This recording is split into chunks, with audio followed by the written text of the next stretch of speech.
She didn't notice the front door was ajar until after her third glass of wine. The night air crept in like a question she didn't want to answer. Cool. Still. The kind of quiet that makes you realize something is missing. She stood barefoot in the hallway, blinking at the open space, blinking at the absence. There was no note. No packed bags left in sight. Just silence. And that silence was mine.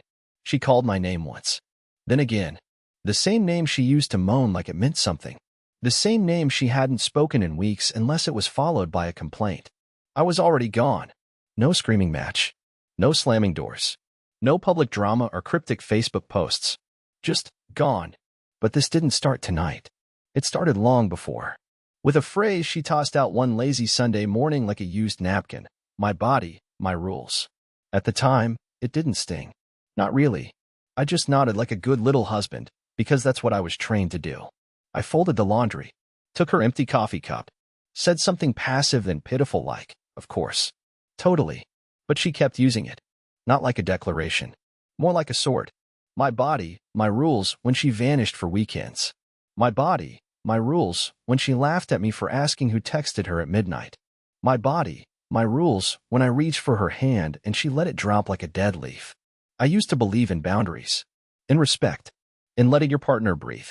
But I didn't know she meant it as a full extraction, a full evacuation from the contract we both signed the day she said, I do, which, as it turns out, she must have translated as, I'll see how long this holds my interest. So I gave her the space, more than she ever asked for. Space so wide, she couldn't even feel the floor beneath her. See, she wanted rules? I gave her a rule of my own. I will never stay where I'm only tolerated. Not loved. Not wanted. Not even seen. So while she scrolled through filtered photos of herself at healing circles and rooftop brunches with that guy she told me not to worry about, I learned how to disappear in plain sight. First in moments, then in presence, then in home. She didn't ask me where I was going that morning. She was too busy filming a story on her phone, humming to a song about independence, about women who don't need no man. So I gave her exactly what she celebrated. An empty kitchen, a cold side of the bed, a future that didn't include me watching her unspool herself from the woman I married. And no, I'm not some caveman who believes he owns his partner. I'm a man who believes in respect, in effort, in not being reduced to a doormat with a credit score. So I left the door open, not because I was careless, because I wanted her to feel the draft, because I wanted her to know, the silence you gave me? It speaks loudest when you realize it's the last thing you'll ever hear from me. I didn't drive far that first night, just far enough for the cell tower to lose signal, for my phone to stop buzzing like it owed her something. I pulled into an old roadside motel, the kind with flickering vacancy signs and floral curtains that haven't been washed since the Clinton administration. The manager didn't ask questions, just handed me a key and slid the paper across without looking up. That was the first kindness I'd received in months. I dropped onto the creaky mattress, fully dressed, and stared at the water-stained ceiling until the sun threatened to rise. I wasn't crying. I wasn't angry. I felt hollow, not numb, just emptied out. Like someone had scooped the insides of me and left the shell standing, nodding, smiling, pretending. That's what I'd been doing for the last 11 months. Pretending. Pretending that Fallon's late-night yoga sessions weren't just excuses. Pretending that the sly smiles she gave her phone weren't for someone who knew how to make her laugh in a way I'd long since forgotten how to. Pretending that I hadn't seen her kiss a man in a parking garage, the same man she once called a harmless flirt. Yeah, that happened. It was 2 months ago. I was picking her up after one of those empowerment mixers she loved attending. She hadn't answered her phone for hours, so I figured I'd surprise her. Be the supportive husband. I even brought her a hot chai latte, her favorite. I spotted her before she saw me. They were leaning against a car, laughing. He touched her wrist. She didn't pull away. Then he leaned in. And she let him. She let him. I stood there for maybe 10 seconds. Long enough to register it. Long enough for the latte to go cold in my hands. Then I turned around, walked back to the truck, drove home, and sat in the driveway until the porch light flicked on around midnight. She came in an hour later, smelling like vanilla and betrayal. I said nothing. She said even less. And still, I stayed, because leaving her felt like walking out of a house I built with my own hands. But now I realized that house was already burning. I was just the last one willing to feel the smoke in my lungs. The next day after I left, I drove to the lake. Not for anything dramatic, just for quiet. The kind of silence that didn't carry her perfume or her dismissive tone or her curated detachment. I sat by the water with a notebook, and for the first time in years, I wrote something just for me. Not a grocery list. Not an apology letter. Just thoughts. Raw ones. Messy ones. I wrote. I gave her every part of me. She sold the pieces to whoever made her feel new. And maybe that's what hurts the most, not that she cheated, not that she lied, but that she let me love her fully while she slowly replaced me in her heart with someone louder, someone shinier, someone less tired. She used to call me steady. She said I was the calm in her chaos. But I guess chaos gets boring once it becomes routine. She didn't want calm anymore. She wanted fireworks. She wanted someone who didn't ask about groceries or remind her about her dentist appointment. She wanted wild. And wild doesn't ask permission. It just takes. I checked my phone once, late that night. 6 missed calls. 2 texts. Are you serious right now? You're being manipulative. Come home. I didn't respond. Instead, I switched off the phone, dropped it into the glove box, and rolled down the window to breathe. She wanted space? Let her stretch her arms in every direction and still not find me. On the 3rd day, the silence stopped being peaceful. It turned sharp. There's a difference between solitude and abandonment, and I started to feel the edge of both. I wasn't homesick. No. I was memory sick. My brain kept replaying everything Fallon had ever said to me like a scratched record. Her little jabs disguised as jokes, her just being honest critiques, and especially that one smirk she wore whenever I asked for something as basic as attention. I remember one night, maybe 6 weeks before I left, I asked if she wanted to go to dinner, just the 2 of us. She didn't even look up from her laptop. Just said, if I have to entertain you, what's the point of me finding myself? I didn't even know what to say to that. I just stood there like a fool holding my car keys, feeling like I was the one interrupting her marriage. But what cracked something deeper wasn't her words. It was what happened that night on the 4th day of my absence. I'd found another off-grid motel. Fewer bugs, same eerie energy. I stepped outside after a lukewarm shower, took a breath of night air, and turned my phone on for the first time in days. A message popped up immediately. A photo. Fallon. She was in our bedroom. Laying across the bed I refinished by hand 3 years ago, the same bed where we used to read together on Sunday mornings, now posing like it was a damn ad. She captioned it. Living my truth. Hope you're enjoying your tantrum, Amos. No shame. No apology. No regret. Just attitude. A carefully filtered image of her reclaiming my space. She even wore my old band tee, the one she used to steal, when she wanted to feel close to me. I dropped the phone. It hit the porch and bounced once, screen up, like it was still waiting for me to react. And I did. I picked it up.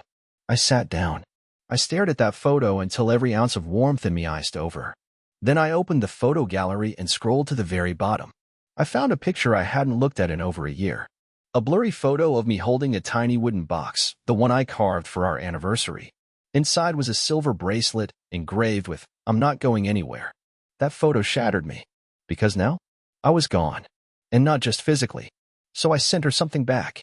Not a selfie. Not an insult. Just a video. It was short. 19 seconds. Me, walking through a storage unit. Our wedding album. Her favorite armchair. The paintings she made on our first vacation together. One by one, I panned over them. All boxed. All labeled for donation. Then the camera turned toward a small envelope taped to the wall. Written in my handwriting. My body. My rules. My turn. I ended the video with one last shot, my empty ring finger. Then I blocked her. All of it. Her number. Her email. Her social media. Every mutual friend who had ever said, "Fallon just needs space." I carved out every tunnel she could use to crawl back into my life. Because for once, I didn't want to be understood. I wanted to be unreachable. I didn't leave her as punishment. I left because she taught me how. And the most terrifying part? The more I erased her, the lighter I felt. I don't know if you've ever heard what silence sounds like at 3:14 a.m. in a desert motel, but I'll tell you, it isn't quiet. It hums. With everything you've been avoiding. Every thought you tried to outrun starts crawling out of the cracks. And in my case, every memory of Fallon came knocking like it had a key. I couldn't sleep that night. The image of her lying in our bed with that smug grin kept replaying like a cruel joke. But not because I missed her. No, that was fading. But because I realized something chilling. She wasn't trying to win me back. She was trying to prove I was the weak one. That leaving was me being dramatic, emotional, unhinged, like I'd just snapped and she was still in control. That photo? That was her way of dancing on the grave of my patience. So I started thinking, really thinking, about all the things she never bothered to notice I handled. Our mortgage? In my name. She never even knew who our lender was. I took care of the bills, the insurance, the taxes. She thought adulting was draining, so I picked it all up. Quietly, without a complaint, because I believed that's what love was. The car she drove? I bought it. Registered in my name. Even her gym membership, on my account, under my card. She had control of her body, sure, but everything around her? That was me. And she had no idea. That night, I pulled out my laptop. I logged into accounts she probably forgot existed. I began to tidy up, you could say. Closed the credit card we shared. Canceled her gym membership. Transferred the savings, the one we both contributed to, into a personal account that didn't bear her name. Legally protected every move. I wasn't petty. I was just done being the fool who made her life easy while she auditioned other men behind my back. I even emailed the property manager about breaking the lease early. We rented that house. She thought I wouldn't dare, but I had something she didn't: documentation, payments, history. And more than that, I had resolve. I made arrangements with a moving company to box everything that was legally mine. Gave them permission to discard the rest. Fallon wouldn't even know until she heard the knock on the door. The next morning, I drove into town and walked into a little law office that advertised affordable clean breaks. The attorney was around my age, wore old boots and a BOLO tie. Looked like he didn't waste time on pleasantries. I explained everything, laid it out like a confession. He looked at me over his glasses and said, "Son, you waited longer than most."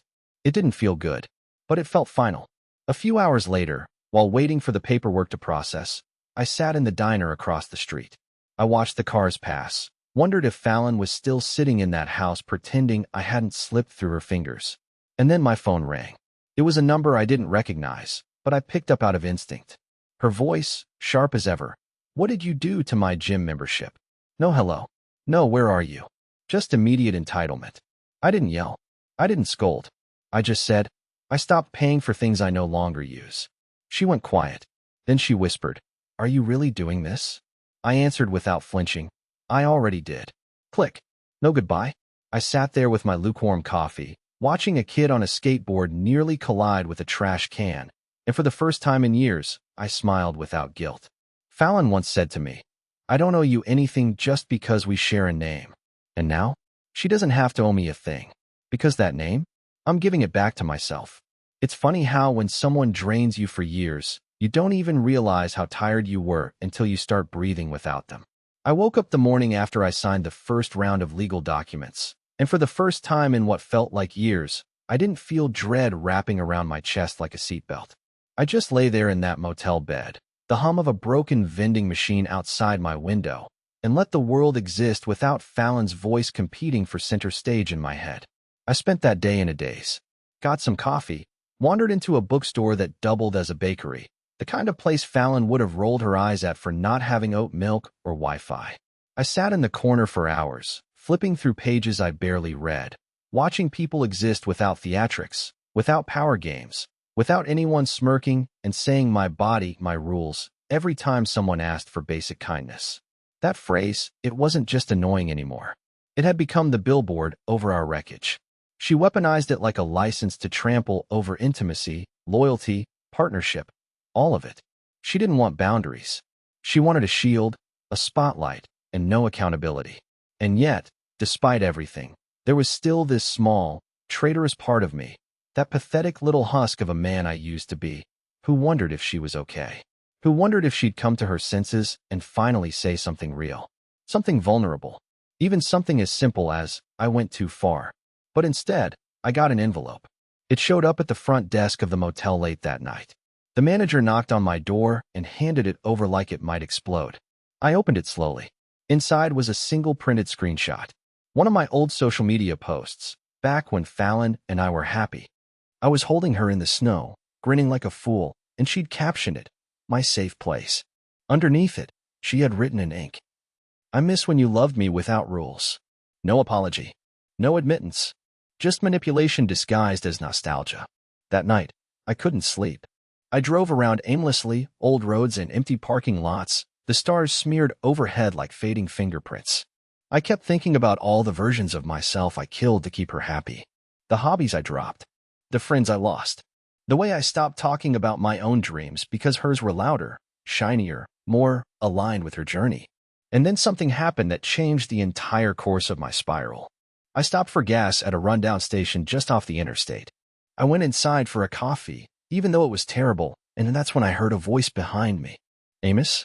Is that you? I turned and saw someone I hadn't seen in over 12 years. Her name was Rachel. She used to live 3 doors down from my parents when I was growing up. We were close once, not romantically, just in that innocent, tethered way where 2 people understand each other without trying. She was the only person I ever told about my fear of being invisible. She once painted me a postcard with the words "You were seen" written in crooked cursive. And here she was, older, obviously, but somehow still glowing with the same quiet fire. She told me she was just passing through, on her way to a ceramics retreat, whatever that meant. We stood there in that ugly gas station, talking like no time had passed. I didn't tell her everything. Not yet. Just said I was between things. But Rachel looked at me with the kind of gentleness I'd forgotten existed. You look like someone who finally let go of something heavy, she said. I didn't answer. I just nodded. We exchanged numbers, something I never would have done a week earlier, and she smiled before leaving, tossing her curly hair back like a scene from a movie. It wasn't romantic. It wasn't some cliché rebound moment. It was something better. It was a reminder. People exist who don't make you feel like you're failing for needing love. That night, I realized Fallon had built her power on the assumption I'd always be too meek to leave, too broken to rebuild, too tethered to the fantasy of who we used to be. But she was wrong. Because the second I stopped trying to prove I was worth loving, I finally started becoming someone who was. It had been 5 days since I disappeared. 5 days without her voice, her scent, her rotating carousel of half-truths and soft jabs dressed in empowerment slogans. 5 days of unlearning the way I used to flinch when the front door creaked or the silence stretched too long. It's strange how quickly the body adjusts once the poison is out of your bloodstream. I was parked at a quiet overlook just outside the county line, drinking burnt diner coffee and watching the sunset paint the sky the color of rusted copper. I hadn't spoken to anyone that day, not even Rachel, though she'd sent a message that morning. Thinking of you. No pressure. She didn't ask where I was. Didn't ask for anything, actually. It felt like oxygen. And that's when my phone rang. The number wasn't saved, but it was familiar. I hesitated. Something in my gut told me not to answer. But I did. Static. Shuffling. And then a voice too loud, too close, clearly unaware the call had connected. He left like a coward, the voice snapped. But she's better off. You know Fallon. She needs someone who can actually challenge her. Not that emotional mop she married. My stomach twisted. It was her best friend, Marissa. I didn't hang up. I couldn't. The car was suddenly too small, too hot, the walls pushing inward like I'd been trapped in a glass jar. Another voice joined. A man's. Deeper. Carefree. Still, you'd think he'd at least fight for her. Or try to come back. She was convinced he'd be crawling back by now. They both laughed. Marissa continued. Please. Amos? He's the kind of guy who apologizes when you bump into him. Fallon said it herself. He was reliable, boring, safe, but not exciting. Not like you. I froze. Not like you. The man she was talking to, it was him. The one from the parking garage. The healing coach, or energy partner, or whatever Fallon had claimed he was. She once introduced him to me at some rooftop mixer like he was an accessory. She called him Jet. Swore they were just soul collaborators. Guess his soul had collaborated deep into her weekends. The call ended suddenly, probably when they realized what happened. I sat in that silence, numb, then angry, then numb again. Like a tide that refused to settle. All those years I'd spent trying to be steady. Gentle. A place she could land when the world got too loud. And now I was the joke in someone else's conversation. The footnote to her new adventure. I thought I'd feel rage. But instead, I felt this slow, blooming certainty. I was never going back. Not because of pride. Not even because of pain. But because I'd finally seen her reflection through someone else's eyes. And it was just as cruel as I'd feared. Fallon didn't just leave me. She used me. I was her practice man. Her stepping stone. Her emotional punching bag. But not anymore. That night, I drove back to the motel, pulled out a small black box I hadn't touched in years, the one with old USBs, printed receipts, tax returns, forgotten keepsakes. I dug through it until I found the file I'd almost thrown away 100 times. It was a video from our 3rd anniversary. She was drunk, sitting on the couch in that ridiculous faux fur blanket, glass of wine in hand, and laughing so hard she could barely breathe. I had set up the camera to record a message to her future self. Something dumb and sweet. But she hijacked it. "I don't know what I'd do without you," she slurred. "You're like my spine. But, like, the soft version. My emotional sponge. Amos, if I ever screw this up, just remind me of this night. Promise." Then she held her pinky to the lens. "Promise me." I watched the whole thing. Then I deleted it. Because I don't make promises to ghosts anymore. The next morning, I called the attorney. Told him to move everything forward without delay. He asked, "Still no contact?" I said, "If she calls, tell her I finally learned the most powerful rule of all." "What's that?" "My peace, my rules." The last person I expected to see at my father's funeral was Fallon. It had been nearly 2 weeks since I vanished. I'd cut every thread, burned every bridge, sealed every escape route back into my old life. I hadn't told anyone where I was staying, not even my sister. But when I got the call that my father had passed, quietly, in his sleep, just like he always said he would, I knew I had to go back. Not to the house, not to the past, just to say goodbye to the only man who ever told me. Being kind doesn't mean being weak. The service was small. My dad wasn't flashy. Just a few chairs on the grass, an old wooden casket, and the wind tugging at the edge of the minister's notes. I stood alone near the back, hands clasped, trying to hold back the swell in my throat that had been building since sunrise. I hadn't cried when Fallon broke me, but I cried for my dad. He deserved tears. And that's when I saw her. She arrived halfway through the eulogy, late, like always. Dressed in black, oversized sunglasses, her hair tied up in that effortless, "look at me without knowing you're looking" way she had perfected. She didn't walk quietly, either. Her heels clicked across the gravel like punctuation marks. I saw heads turn, confused. Murmurs. She slid into a seat in the back row like she belonged there. My fists clenched before I realized they had. My stomach twisted so violently I thought I might actually be sick. I hadn't prepared for this. I hadn't even imagined this. Why was she here? After the final words were spoken and the crowd began to scatter, I stayed rooted, staring down at the coffin. I could feel her behind me. That familiar magnetic pull. The way the air shifted when she was near. "Amos," she said softly. I didn't turn. I didn't come to fight. I saw the obituary. I thought you might need support. I let the silence hang. I wanted her to feel it. Then I finally said, without looking at her, "Support from the person who mocked me behind my back?